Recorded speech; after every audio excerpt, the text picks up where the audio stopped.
Hi folks, welcome.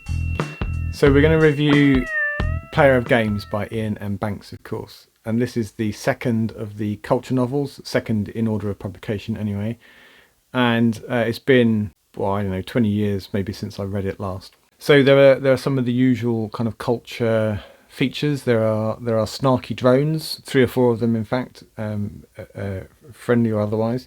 We really get to see some of the equivalents, societal equivalents, equal citizenship between drones and humans, and there's some nice scenes of real friendship between the protagonist and another drone. They exchange letters at one point in the story. We also get to see some mega scale kind of structures. There's an orbital plate which they live on pretty much as if they were on the surface of a planet, but it's just floating around in space.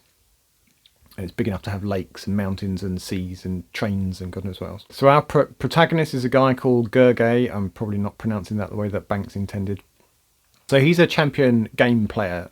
He's the player of games of the title, the titular player of games. And he plays all manner of games that sort of Banks has invented that are played across the galaxy that the culture sort of spans. And there is sort of mention in passing of games that we might be familiar with, like chess, but then a whole bunch of others that are games in the culture. And he's, this being a post-scarcity society where people don't really have jobs, he plays them for shits and giggles, and he plays to win. He's very good at it. He's got kind of decades of experience playing games of various kinds, and he seems to have a sort of a natural ability. But he's a little bit jaded. He's kind of a bit fed up with it. And to cut a long story short, with a bit of prodding from 1 or 2 individuals, one of them a drone, he is persuaded to make what amounts to a 5-year round trip to the empire of Azad in some sort of distant part of the galaxy that's many, many, many thousands of light years away from the centre of things in the culture. To take part in so the purpose of the trip is 2 years out, a year to play the games, which are over quite a span of time and distance, and then 2 years for the return trip, and that's on a culture kind of GSV going at really, really quickly. So it's a long arse way. But he has 2 years to get to grips with the game or games that he'll be playing when he gets there. And we get the impression pretty quickly that they are pretty freaking complex games, and it's going to take, and they're a bit mind-boggling even for him, and he struggles. He and the ship's mind on the GSV kind of struggle to get to grips with it. The GSV's got lots of advice for him, but really he's the one that will be playing the game, and so he needs to get to grips with it. But he kind of gets there, and he gets chucked in at the deep end at the start of the games when they finally get there. So the guts of the story is really kind of games within games, like a Russian doll of games. So in the actual games, there are multiple levels, multiple phases and stages, and what you do in one stage has an influence on what happens in the next. So there's sort of multi-level aspect to that, with increasing levels of personal jeopardy in one of the rounds. So the players can challenge each other to effectively what amounts to a side bet, which says, if I win, then you have to be castrated, and if you win, then I'll some forfeit that you think of that might be worse than being castrated.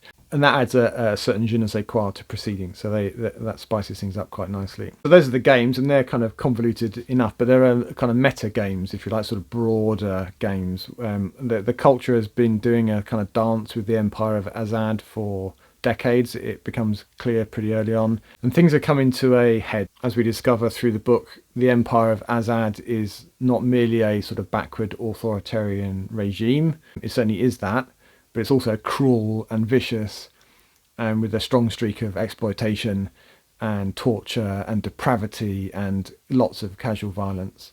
And up with this, the culture will not put. So they've been preparing the ground for this for many years, and Gergely's kind of participation in the games and his ultimate, they hope, victory in it is going to tip things over the edge. So Gergely's playing for big stakes. So he's ultimately going to be playing the Emperor himself, because the Emperor of Azad is the person that last won the games. So that's your prize, effectively, is to become Emperor. So this guy knows his shit. He can play the games. He's not some sort of titular figurehead who's going to have a go. He really knows the games, and much better than Gergely does, probably. So I guess the thing that I always have going through my mind when I'm reading a culture novel, if it's not obvious on the page, and somewhere special circumstances is up to something, and what is it that they're looking for out of this process. You don't really know. There are hints, but you don't really find out until the end of the book. So I enjoyed the Player of Games probably a bit more than I did Consider Phlebas, which I read last month. It is, I think, a bit. Consider Phlebas is a bit more circumspect about the culture. That's a background element to the story, and I kind of like the bits that involve the culture.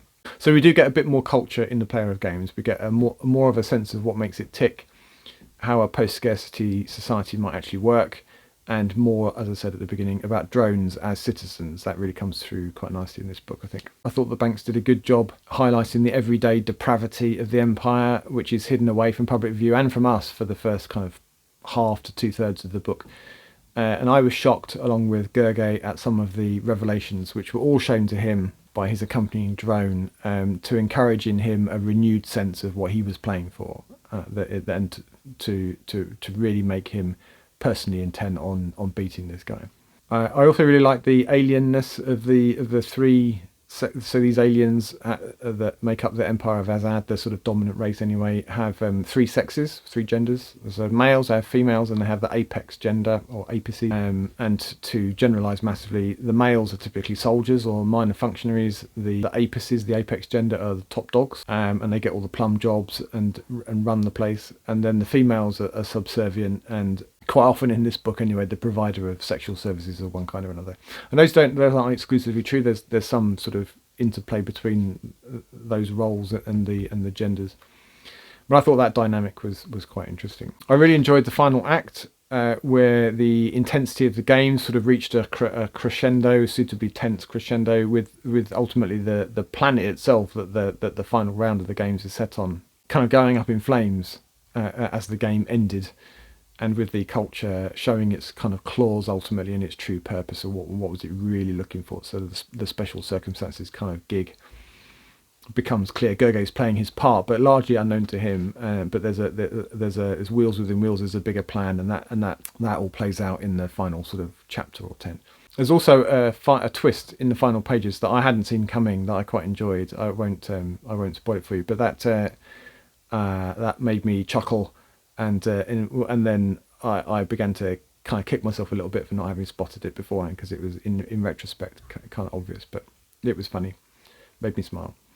So I think if you haven't tackled a culture book yet and you're wondering where you should start, then there are lots of ways you could tackle it. You could read it in publication order. That's what I'm doing with my reread this time. But then I do have the benefit of having read them all before, in some cases more than once. But I think if you were going to start, I would probably say that this is a better place to start than Consider Phlebas. I think it's probably a stronger book, and I think, as I said, it's got more of the culture in it. They're a sort of bit player in the first book, really. They're both good, but I think this one sort of edges it. So what did I think overall? I give it 8 out of 10. I think it's a good book, and I have a soft spot for the culture in general, but I think I really enjoyed this the second, third or fourth time, however many times I've read it around. I really enjoyed it, so I recommend it. You should read it if you haven't already read it. So that's it. Until the next video, bye for now.